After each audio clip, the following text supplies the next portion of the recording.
ناموافق حالات کیوں پیش آتے ہیں؟ یہ کہانی سر والٹر اسکاٹ کی ہے۔ سر والٹر اسکاٹ کا شمار انگریزی ادب کے نامور افراد میں ہوتا ہے، مگر اس کو یہ مقام معمولی حیثیت کی قیمت میں ملا۔ اس کی معمولی حیثیت اس کے لیے وہ زینہ بن گئی جس پر چڑھ کر وہ اعلیٰ درجے کو پہنچے۔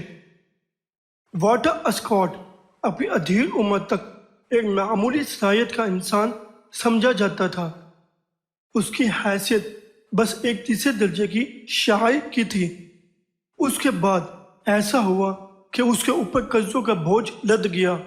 اس کی شاعری اس کو اتنی آمدنی نہ دے سکی جس سے وہ اپنے قرضوں کی ادائیگی کر سکے۔ بالآخر اس کے حالات نہایت شدید ہو گئے۔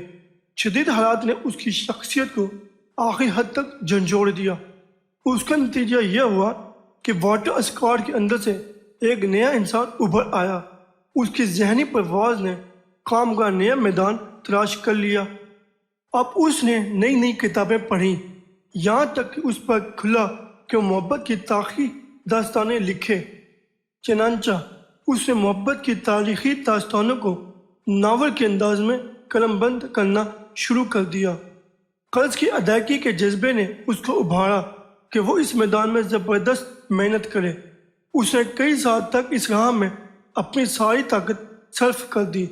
اس کو اپنی کہانی بازار میں اچھی قیمت میں فروخت کرنی تھی، اور یہ اسی وقت ممکن تھا جب کہ اس کی کہانیاں اتنی جاندار ہوں کہ قارئین کی توجہ اپنی طرف کھینچ سکے۔ چنانچہ ایسا ہی ہوا۔ والٹر اسکاٹ کی غیر معمولی محنت اس کی کہانیوں کی مقبولیت کی ضامن بن گئی۔ اس کی لکھی ہوئی کہانیاں اتنی زیادہ فروخت ہوئیں کہ اس کا سارا قرض ادا ہو گیا۔ والٹر اسکاٹ پر اگر یہ آفت نہ آتی تو اس کے اندر وہ زبردست محرک پیدا نہیں ہو سکتا جس نے اس سے وہ کہانیاں دکھوائیں، جس نے اس کو انگریزی ادب میں غیر معمولی مقام دے دیا۔ اس کے بعد والٹر اسکاٹ کو سر کے خطاب سے نوازا گیا۔ والٹر اسکاٹ کے لیے قرض کا مسئلہ نہایت جان گداز مسئلہ تھا، لیکن اگر یہ جان گداز مسئلہ نہ ہوتا تو والٹر اسکاٹ سر والٹر اسکاٹ کبھی نہ بنتا۔ یہ کہانی ہر انسان کی زندگی میں آتی ہے۔ وہ ایسے ناموافق حالات پیش آتے ہیں کہ ہمیں ان کا سامنا کر کے اپنے نئے راستے تلاش کرنے چاہیے۔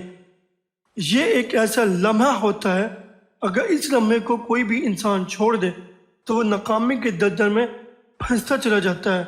اگر وہ اس لمحے کو پکڑ لے تو وہ کامیابی کی منزلیں طے کرتا چلا جاتا ہے۔